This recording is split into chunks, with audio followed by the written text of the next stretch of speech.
တရားသိလာတဲ့ပုဂ္ဂိုလ်တွေဟာစိတ်ဓာတ်ကြည်လာလို့ရှိရင်သူတို့ရုပ်တွေဟာကြီးနေတယ်မျက်နာတွေကြည်လင်တဲ့အေးချမ်းတဲ့မှုန်တိုးတိုးမဖြစ်ဘူးเนาะစိတ်ဟာလူဟာစိတ်ညစ်နေတဲ့လူရဲ့မျက်နာနဲ့စိတ်ပျော်ရွှင်နေတဲ့လူရဲ့မျက်နာတူမှမတူတာဟုတ်မတူစိတ်ပျော်ရွှင်ပြီးတော့တရားနဲ့ပျော်ရွှင်တဲ့ပျော်ရွှင်မှုဟာကြည်လင်ပြီးအေးမြတဲ့ပျော်ရွှင်မှုကာမဂုဏ်အာယုန်နဲ့ပျော်တဲ့အပျော်ကနောက်ကတောကလိုက်နေတာအမြဲတမ်းเนาะအလိုမကြရင်နောက်ကအလိုမကြမှုတွေအမြဲလိုက်တယ်လေအလိုမကြမှုတွေအမြဲလိုက်တယ်အေးဒါကြောင့်မို့လို့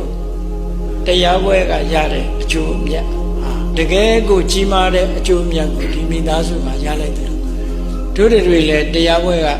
အကျိုးအမြတ်တွေရအောင်တို့တွေအာယုံစိုက်ပြီးတော့ချစ်ဆောင်ကြရမှာဖြစ်တယ်လို့ကိုယ်